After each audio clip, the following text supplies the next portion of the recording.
All right. Well, it's I've got 4:05, so we are going to start the webinar for the ASA's student registration system. Welcome everybody who's able to join us. For those of you who don't know me, my name is Mike Steele, and I am staff here at the ASAA, and I will be leading this webinar.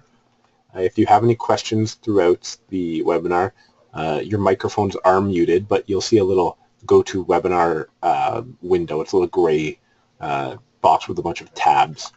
If you hit the little chat button in that, there you can type chat messages if you have any questions. I'll try and keep an eye on that and answer any questions that show up in there. If I don't get to your questions, though, feel free to send me an email. My email is just michael@asaa.ca, and I will do my best to get back to everybody by the end of the day today, if not tomorrow morning. So with that being said, we'll get started.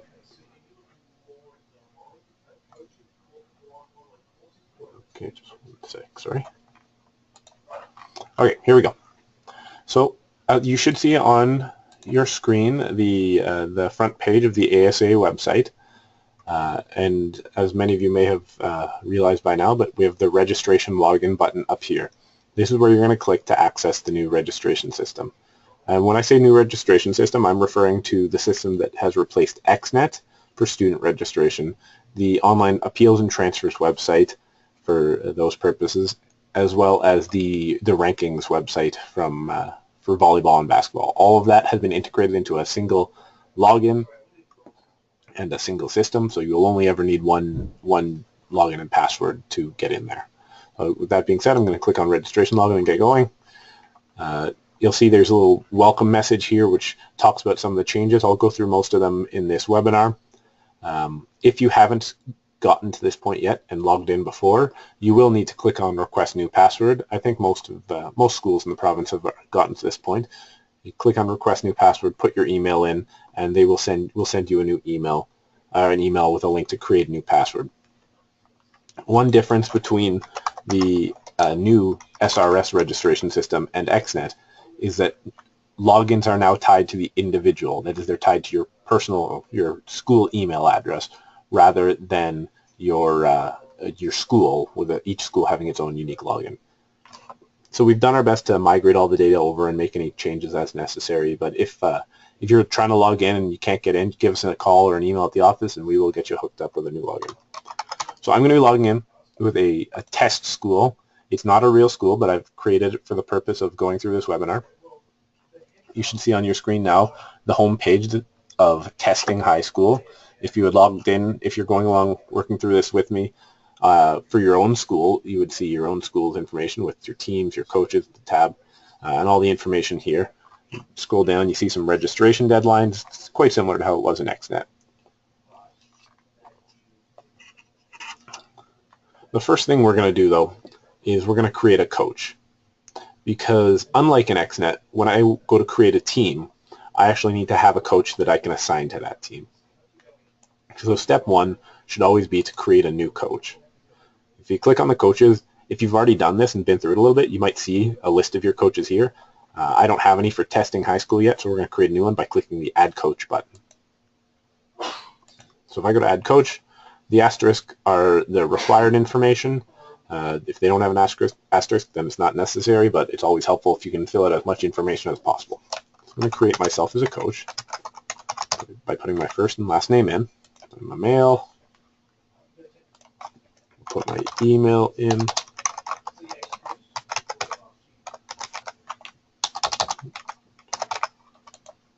And I'll select my coach type.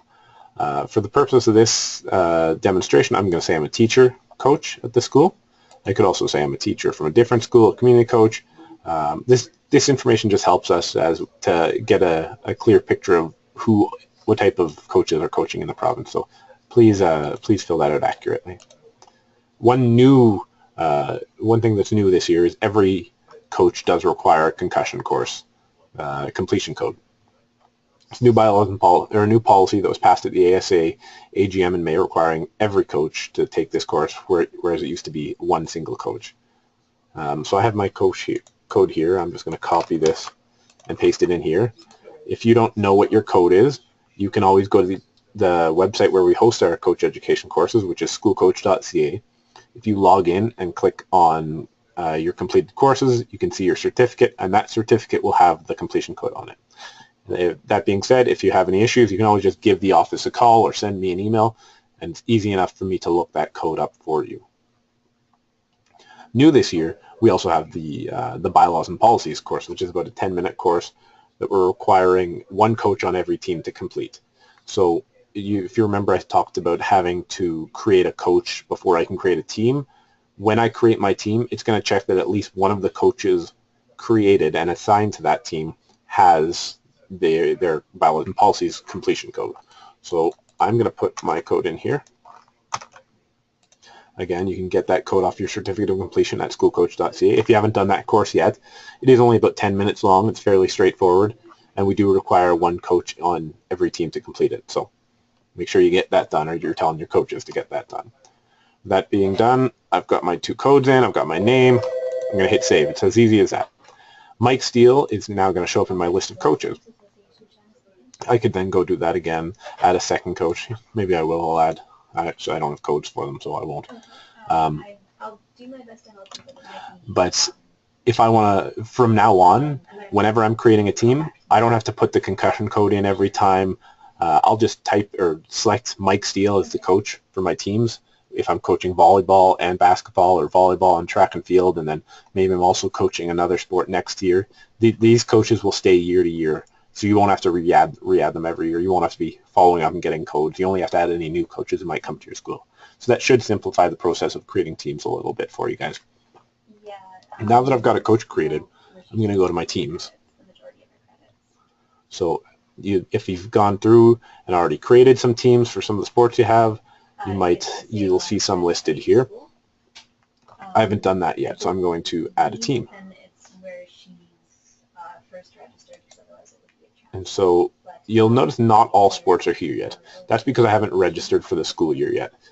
Once your school knows your enrollment numbers and you enter them through the system, which we'll go through in a couple minutes once we're done creating a team, that will open up all the rest of your teams to be created. But for the time being, we know because you have until October 10th to get these your enrollment numbers in, we only put in sports that happen before that time.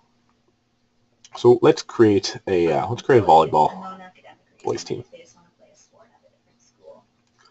If we want to opt up, we can. So this school that we've created, Testing High School, is a 1A school. We can opt up and say we want to play in 2A, 3A, or if we're really confident in our abilities to play against the bigger schools, we'll go 4A. We're just going to stay as a 1A school for now, though. See, it's asking for a head coach. All of your coaches that you've created for your school will show up here. We've just created the one, so I'll select myself as the coach. And now it's going to ask for a staff advisor. In this case, Mike Steele is a teacher coach in this theoretical high school. So I'm just going to put my own name in again. And my phone number.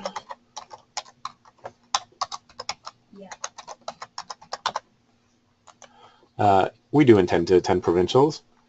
We'll see how our season goes, but for the time being, we'll check that, which means if we qualify for provincials, we can be counted on to go, and if we drop out, we will face a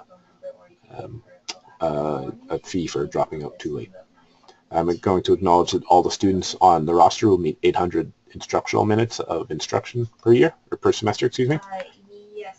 Team photo, I can add this if I want. I don't have to. I don't have one right now, so I'm not going to. I can always come back in and edit this form later and add the team photo, but for the time being, we're going to leave that blank. Where that will come into use is if this team were to go to provincials, all of the roster information, team photo, that would automatically get transferred over to the championship website. So you won't have to go register your team on the ASAA provincials website anymore. You just you'll be marked as going to provincials, and all your info will just be there. If it's a joint team, which in this case it's not, I could just check this, and if, let's say, I don't know, Louis Saint Laurent up here in Edmonton was my secondary school, I could add them, but I'm not going to do that because I don't want to mess with their rosters. So the created team form is all filled out. I'm going to save my team. And now it's going to take you to the page where I can edit a roster for my team. So if you go back and look at your teams, you'll see all your teams listed. You can sort by previous years and see teams that have played for you in previous years. In my case, this is a new testing school, so there's no information in here, but you might have some listed. Okay. Classification, specific sport, I can filter by gender. Before I edit my team roster, I'm going to need to add some students to my school, though. So let me go to the Students tab. And I do have 2 students just from the last webinar we did, but I'm going to just walk you guys through the process of adding a couple more students. So if I add a single student, I'm going to need a dummy Alberta Ed number, which I have right here. First name fake, last name student. We've created a boys volleyball team, so I'm going to create a boy. He was born, say, 2001, February 3rd, 2001. I think that makes him grade 10, which means he entered grade 10 years in 2016. It's all the same information it asked for in XNet. So I've put the birth date in, the grade he's in, the year in which he entered grade 10. If I were to be creating a grade 9 student, because 1A schools obviously can use their grade 9s on volleyball, I would put in grade 9 and I would put the year of entry into grade 10 as next year. But I'm just going to add a grade 10 right now. Hit save. Student has been saved. Now if I go back and look at my students, you can see him listed there. There's also, in XNet, you may recall, you could fill out that form, but there was also a page where you could fill in, I think, 5 or so students at once. We've actually streamlined that process a little bit. So now, if you want to add a big list of students all at the same time, you click Add Multiple Students. And what we have here now is an importing functionality, where there is a template that you can download, and you create what's called a CSV file, which is very similar to an Excel file. It'll open up in your Microsoft Excel when you download it. But CSV stands for comma separated values, and all that means is the data in the spreadsheet essentially is separated by commas. So you can open it in a very bare bones, basic text editing piece of software, and it'll show the information just separated by commas.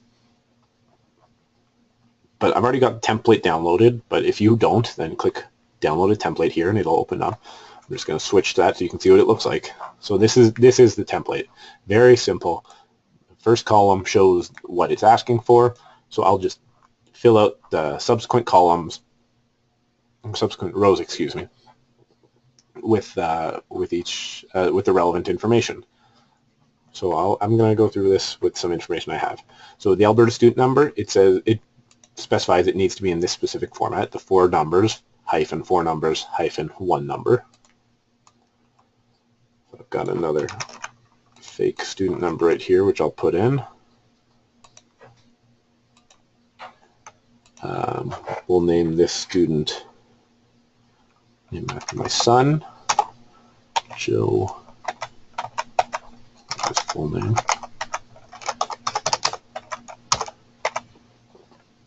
He was only born in 2015, but he won't be old enough for high school competition for a while, so I'm going to lie about this and say he was born in 2001,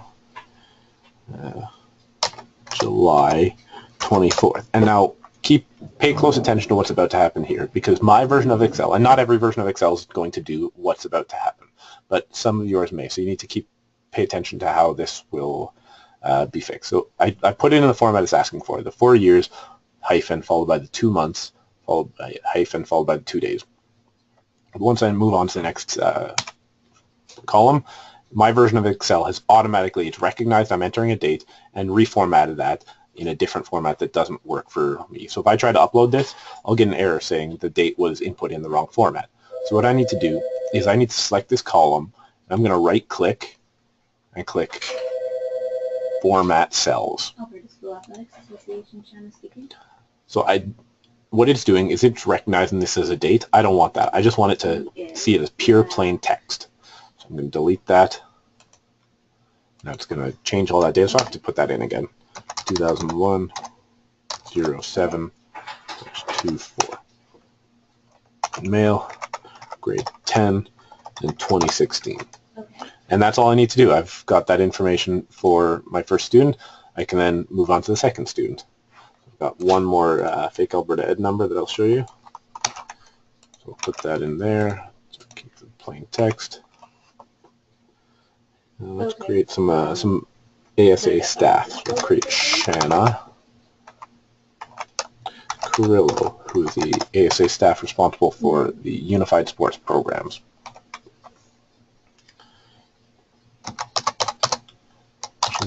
She was born in 1999. Yeah. 11, November 11th, 1999. Yeah, that would... So you can see, because I've already set all of these this column as just plain text, it did not try and reformat it this time. She was a female. She's in grade 11. And she entered grade 10 last year. Yeah. Okay. So I'm going to save this file. Take a message to give to Mike for when he gets... I hit yes. Okay. And then I can close this out. And now I'm just going to want to upload that file. So where it says file here, you click on choose file. Okay. Go to my desktop. Okay. What's the best phone number to reach you at? And I'll type in, because I have a lot of files on my desktop. There it is. Hit open. And now it's showing up right there. So I'm going to hit begin bulk import, and that, if I've entered all the data correctly, that should add those 2 students to my school. Usually it's open till go through that process, and success, we entered all the data properly. It has created 2 new students. A nice thing about this is if you've got an error somewhere in there, it will still upload the columns where there is no error, and it'll tell you, hey, students with this name, it'll give you the student's name, had an error in their birth date. Please fix that. And then you can go back, you can edit that person's birth date, and you can re-upload the file, and it'll add just the new students. Now if I go to my students, I got all those students in there who I just uploaded, which is great because now I can add them to my team. I'm going to go back to my volleyball team and hit edit team roster. If I hit edit team details, that's where I can go to change coach, add coaches. If we decide where we want to opt up, I can hit that before the deadline.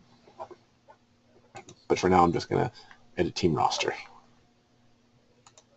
So in XNet, you might recall there was a big list of all the students in your school, and we've tried to simplify that a little bit so you don't have to look through however many hundred or thousands or dozens of students you have in your school, and just start typing the name. So I created a student named after myself, so I started typing Mike, and there it is. I can put ST, and there's an ST in the word test, there's an ST in steel, there's an ST in student, so it's finding a lot of them. So as I type more letters, it's going to narrow down, and I can select specifically who I want. I'm going to start adding the student named after myself.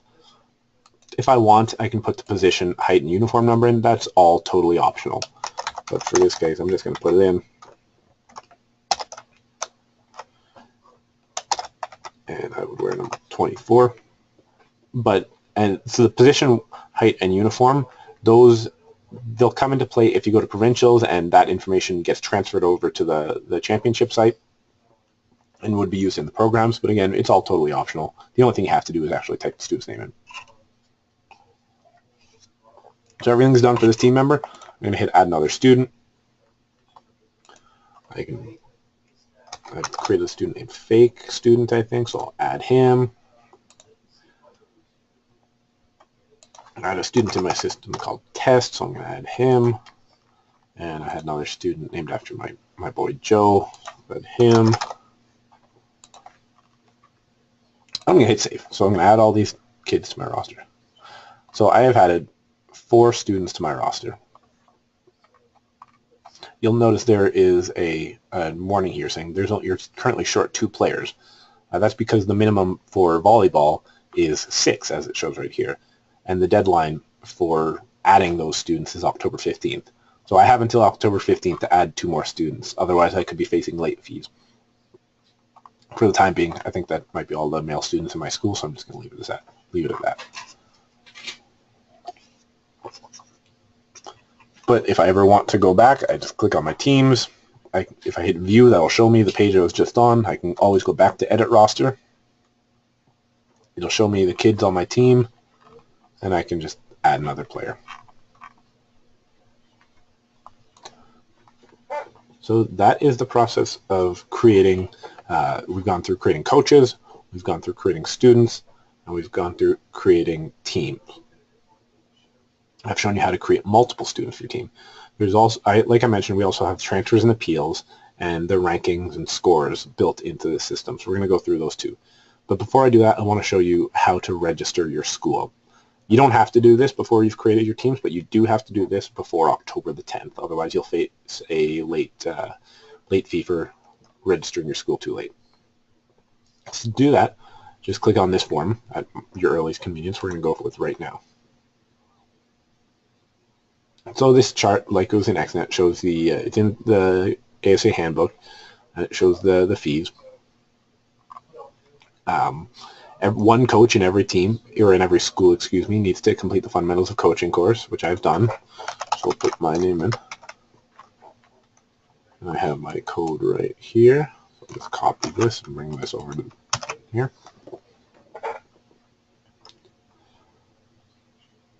And so I can either enter my enrollment numbers just as they are. If I have a pretty straightforward amount of kids, I enter them that. But if we're at like maybe 100 or 102, and we might be close to one of the edges of the classifications, I can put my total. I can hit this. I'm on the cusp of changing classification. Put the total in, and then remove all ineligible students, and the system will do the math. Excuse me. So students who are ineligible are students who are too old, students who aren't taking enough credits, fourth-year students, and students who are ineligible because of transfers. And you remove all that, and it'll give you your total eligibility. And now keep in mind, I created a 1A volleyball team. If I were to then put my enrollment in as 225, it will then change that to a 2A, because it says, well, you were 1A, but now you're 2A, so this should actually be a 2A. For sports that happen after the registration deadline, like basketball, that won't happen. It'll be totally based on what number you put in. We're just going to say we have a small step rule of 75. Oh. It should be showing me the amount due, but it is not. So if I go back here, click here to see the amount owed. Okay, there's something not working, but usually you'll see it'll show you what you owe right here. So we'll get that fixed. So my school's registered, my team's created, my coaches are added, my students are added to the teams. Let's say I need to process a transfer. And I'm not going to take you through the whole process because I don't want to mess with, this is a live system we're working with. I don't want to accidentally transfer some kids from another school here. But if I need to do a transfer, I just hit transfer student, and it's fairly easy. All you need to do is enter their student number in here, and all of their information will show up. Their name, grade, what school they're from. Put the student's or parent's contact email in, and then the student will be required to go to that email, click on a link that they get to enter their written rationale for eligibility, select the reason for a transfer. A number of different approved reasons in policy that say why a transfer can go through. And if it's not one of those approved reasons, there's the other field. Once you've selected that, it'll show you what type of documents are required. So legal authority, put your court order in. If it's a family move, proof of residence. If it doesn't meet any of these reasons, I can hit other. Timetable and transcripts are asked for in that case. I can also add supporting documents, so documents that aren't necessary or required but might help the case to get the transfer processed.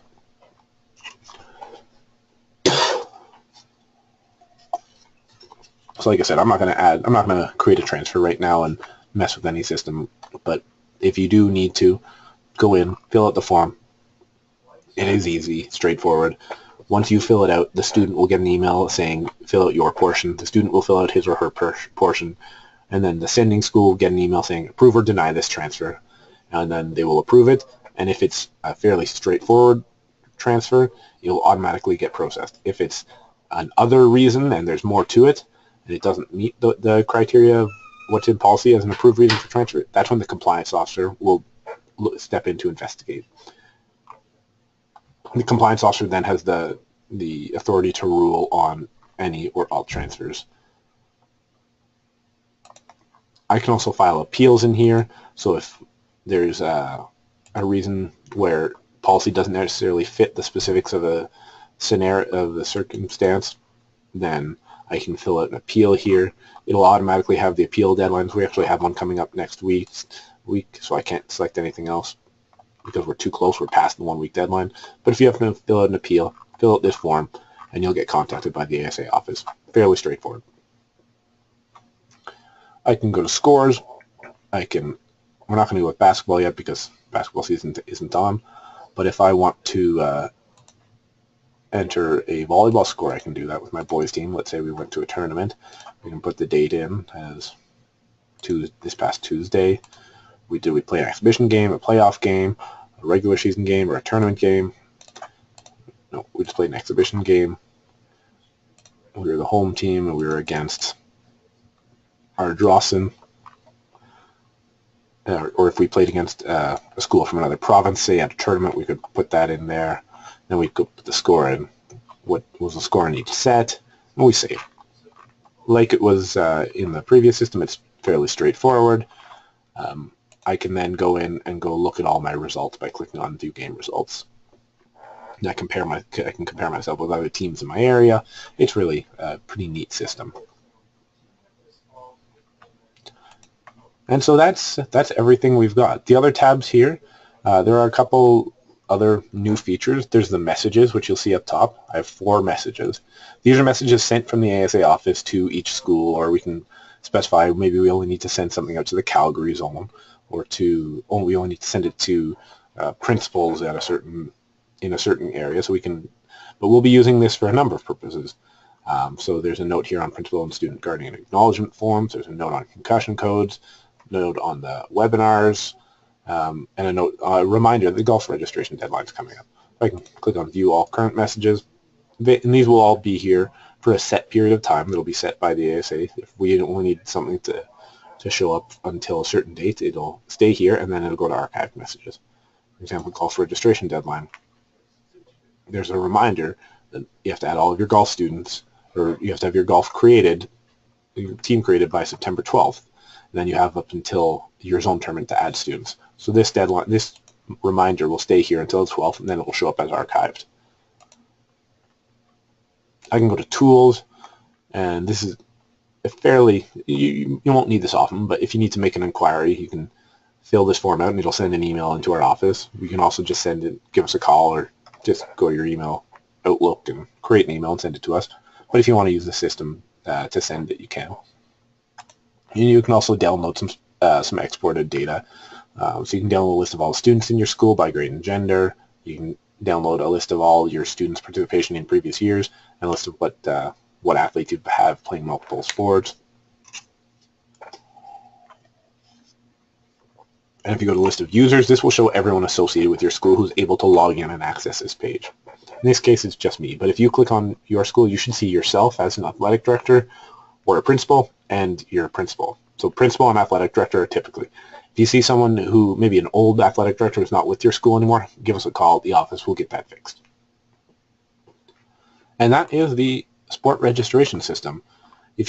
I do appreciate you guys taking the time to sit in on this. I understand there's a lot going on at this busy time of year, but it's a new system that we're all working through to get going. So we appreciate you spending some of that time to get accustomed to it. Like I said, if you do have any questions, please give us a call or fire me an email.